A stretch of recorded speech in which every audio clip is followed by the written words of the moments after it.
अस्सलाम वालेकुम जी, hope you are doing good. This is advocate Usman Abid and you are watching the law session. एक question मुझसे law students की तरफ से फ्रीक्वेंटली पूछा जाता है कि जी एलएलबी कंप्लीट करने के बाद हमारे पास कौन कौन सी ऑप्शंस हैं, हमें किन ऑप्शंस को अडॉप्ट करना चाहिए, हमें फ़ॉरेन स्टडीज़ के लिए जाना चाहिए, हमें जुडिशरी की तैयारी करनी चाहिए या हमें वकालत करनी चाहिए। इवन रिसेंटली इससे रिलेटेड एक कमेंट भी पास किया गया जिसमें ये कहा गया जी इस मैटर से रिलेटेड एक वीडियो बना के हमें गाइड करें। सो आज की ये वीडियो इसी मैटर से रिलेटेड है कि एलएलबी कंप्लीट करने के बाद हमारे पास कौन कौन सी ऑप्शंस होती हैं। देखें, जिस जिस ऑप्शन को मैं टॉप पे रखता हूँ, जो मेरी फ़र्स्ट प्रेफरेंस है, वो है फ़ॉरेन स्टडीज़, जिसमें आप किसी भी कंट्रीज से लाइक यूके, यूएसए, फिर कनाडा, ऑस्ट्रेलिया से आप एलएलएम कर सकते हैं। अब एलएलएम में फ़र्दर आगे काफ़ी सारी डिवीज़न है जिसमें कॉर्पोरेट लॉ आ जाता है, क्रिमिनल लॉ आ जाता है, इंटरनेशनल लॉ आ जाता है, इंटरनेशनल ट्रेड लॉ आ जाता है। ये आपकी पर्सनल चॉइस है कि आप किस फील्ड में एलएलएम करना चाहते हैं। सो एलएलएम कर सकते हैं, फिर बारट लॉ आप कर सकते हैं, आप इवन पीएचडी फ़ॉरेन से कर सकते हैं। सो ये मेरी टॉप प्रेफरेंस है। बट ये ऑप्शन जो है ये एक एक्सपेंसिव एडवेंचर है आजकल। जो कोई भी इन एक्सपेंसेस को बेयर कर सकता है, फाइनेंशियली इतना स्ट्रॉन्ग है, उसको डेफिनेटली फ़ॉरेन स्टडीज़ के लिए जाना चाहिए। अब फ़ॉरेन स्टडीज़ के बाद पाकिस्तान में आके जो हमारे पास ऑप्शंस होती हैं, उसमें ये आ जाता है कि नंबर वन के कोई भी रिनाउंड पाकिस्तान की लॉ फर्म आपको हायर कर सकती है, आपको जॉब दे सकती है और वो बहुत अच्छा पे करते हैं। अब उनमें मैं प्रॉपर लॉ फर्म्स की बात कर रहा हूँ, मैं उन लॉ फर्म्स की बात नहीं कर रहा हूँ जो कि वकला ने अपने चैम्बर्स के बाहर भी लॉ फर्म लिखा होता है। ये मैं उन लॉ फर्म्स की बात कर रहा हूँ जो कि बेसिकली कराची, इस्लामाबाद, लाहौर में बेस करती हैं। सो लॉ फर्म्स में आपको जॉब मिल सकती है, प्लस जो गवर्नमेंट्स हैं, फेडरल गवर्नमेंट, प्रोविंशियल गवर्नमेंट्स, वो टाइम टू टाइम जॉब्स को एडवर्टाइज़ करती है जिसमें स्पेसिफिकली मेंशन कर दिया जाता है कि एलएलएम डिग्री होल्डर या बैरिस्टर्स अप्लाई करें, इनको प्रेफरेंस दी जाती है। सो आपको गवर्नमेंट जॉब भी मिल सकती हैं। अब उनमें डेफिनेटली जो सैलरी पैकेज होता है वो भी बहुत अच्छा होता है। उसके बाद आप अगर अपनी प्राइवेट प्रैक्टिस भी करना चाहते हैं तो उसमें भी आपको एक बूस्ट मिलता है सिर्फ फ़ॉरेन क्वालिफाइड होने की वजह से। सो मेरी फर्स्ट प्रेफरेंस यही होती है कि अगर किसी के पास इतने फाइनेंशियली वो स्ट्रॉन्ग है तो उनको फ़ॉरेन स्टडीज़ के लिए जाना चाहिए, number one. Second option, judiciary के एग्ज़ाम। देखें, एलएलबी कंप्लीट करने के बाद 2 साल के बाद आप सिविल जज के एग्ज़ाम में अपीयर हो सकते हैं। अब उसमें टाइम जो एज लिमिट है वो 25 टू 35 है। 25 साल से 35 साल की एज तक के वाले वाले जो लॉयर्स हैं वो सिविल जज के एग्ज़ाम में अपीयर हो सकते हैं। 3 चांसेस होते हैं।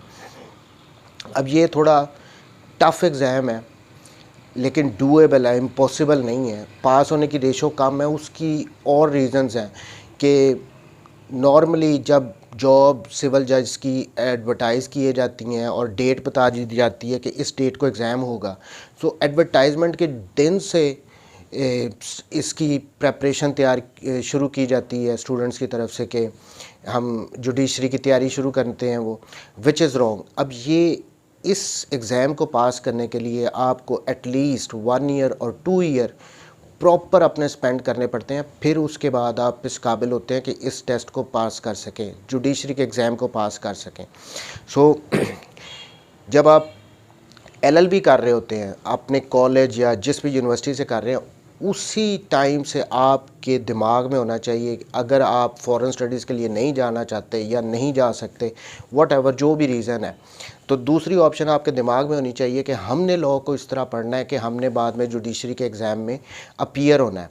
अब यहाँ पे मैं वही बात जो रिपीट बार बार करता हूँ कि नॉर्मली लॉ स्टूडेंट्स गाइड से पढ़ते हैं अपनी कॉलेज लाइफ में, स्टूडेंट लाइफ में। उसके बाद अब तो जो जुडिशरी के एग्ज़ाम है उनकी भी गाइड्स बन गई हैं, उनसे तैयारी करते हैं। और मैंने आज तक कोई बंदा नहीं देखा जो जुडिशरी के एग्ज़ाम में इन गाइड से पढ़ के पास हुआ हो।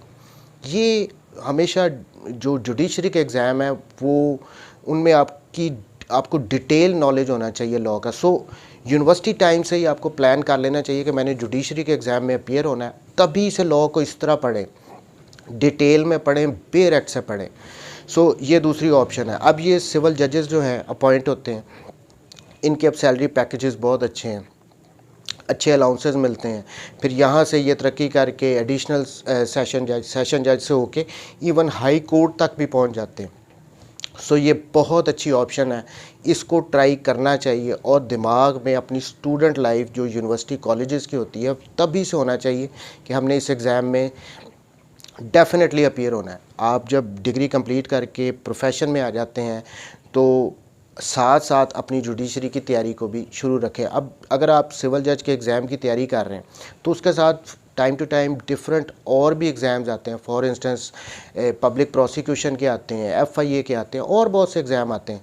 देखिए, अगर आपने एक मेन जुडिशरी के एग्ज़ाम की तैयारी की हो ना, तो ये जो से दूसरे एग्ज़ाम हैं इनको तो आप हंस के पास कर लेंगे।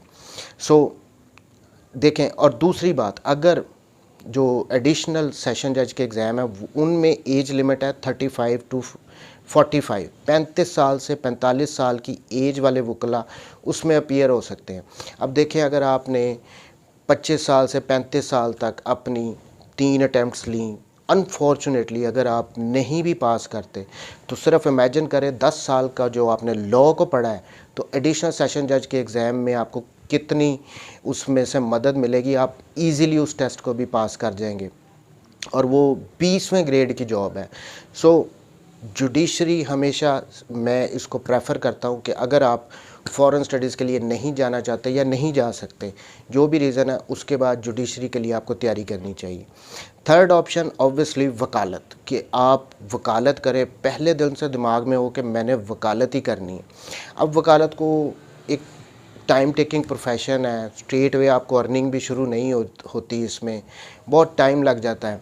अब वकालत को शुरू कैसे करना चाहिए, किन चैम्बर्स से करना चाहिए, उससे रिलेटेड मैं ऑलरेडी एक प्रॉपर वीडियो बना चुका हूं, जिसका लिंक मैं डिस्क्रिप्शन में छोड़ दूंगा। तो आप वो वीडियो भी देखें कि आप अगर वकालत ही करना चाहते हैं तो आपको कैसे स्टार्ट करनी चाहिए, आपको क्या क्या उसके लिए करना चाहिए। सो तीसरे नंबर पे आ गई वकालत। और लास्ट ऑप्शन जो मेन ऑप्शन है मेरे लिए, फोर्थ वन, वो है, मैं कहता हूँ, टीचिंग। अब ये टीचिंग भी एक बहुत अच्छा प्रोफेशन है। अगर आपने, अब तो पाकिस्तान में से भी LLM हो रहे हैं या PhD आप कर सकते हैं। सो आप टीचिंग की तरफ भी आ सकते हैं। अब टीचिंग का प्रोफेशन मैं पर्सनली अब इसको बहुत इन्जॉय कर रहा हूँ कि ये एक पुरसकून सी आपकी लाइफ हो जाती है। जो टेंशन्स आपको वकालत में या कोई जॉब्स अगर आप कर रहे हैं, किसी लॉ फर्म में कर रहे हैं, उस किस्म के टेंशन्स, उस किस्म के प्रेशर्स आप में इस फील्ड में नहीं होंगे। आप सिर्फ आएंगे, पढ़ाएंगे और जाएंगे, सुकून से सोएंगे। आपको पे अप भी अच्छा करती हैं अब यूनिवर्सिटीज़, कॉलेजेस, अगर आप टीचिंग की तरफ आना चाहते हैं तो। सो ये फोर्थ ऑप्शन है जिसको अब मैं पर्सनली बहुत लाइक करता हूँ। सो अब ये जितनी भी ऑप्शंस हमने डिस्कस की हैं, इनमें जो मेन थिंग है वो स्टडीज़ है, आपको करनी पड़ेगी। ये लॉ का प्रोफेशन है, लॉ की फील्ड है, जब तक आपकी लाइफ है आपको पढ़ना पड़ता है इसमें। चाहे आप टीचिंग कर रहे हैं, चाहे आप कोई जज बन गए हैं, या आप वकालत कर रहे हैं, कोई इससे रिलेटेड आप जॉब कर रहे हैं गवर्नमेंट की, जो भी आप करेंगे आपको पढ़ना पड़ेगा। ये फील्ड ऐसी है।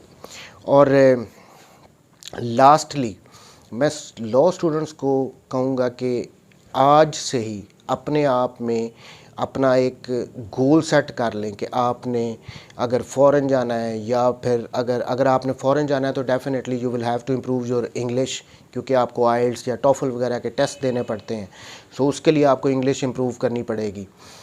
और अगर आपने जुडिशरी के लिए जाना है तो आज से ही तैयारी शुरू कर दें। लॉ को इस तरह पढ़ें कि आपने जुडिशरी के एग्ज़ाम देने हैं। LLB तो पास हो ही जाता है, लेकिन जुडिशरी में पास करने के लिए आपको लॉ का इन डेप्थ नॉलेज होना चाहिए, ये गाइड्स वगैरह से जो कि आपको नहीं मिलना।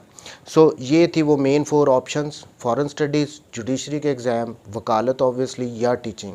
मेन यही है। इसके बाद फर्दर अगर कोई निकलती हैं, फॉर इंस्टेंस कोई आपको लीगल एडवाइज़रशिप्स मिलती हैं, तो वो तो अटैच्ड है वकालत वगैरह से।